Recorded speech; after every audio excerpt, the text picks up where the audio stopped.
prima di andare a scuola, praticamente non abbiamo mai il modo di parlare in italiano con nessuno.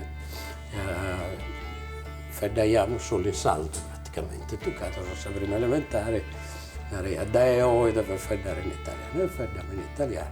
È mai stato difficile? Più che difficile, vedi una cosa che non hai a capo.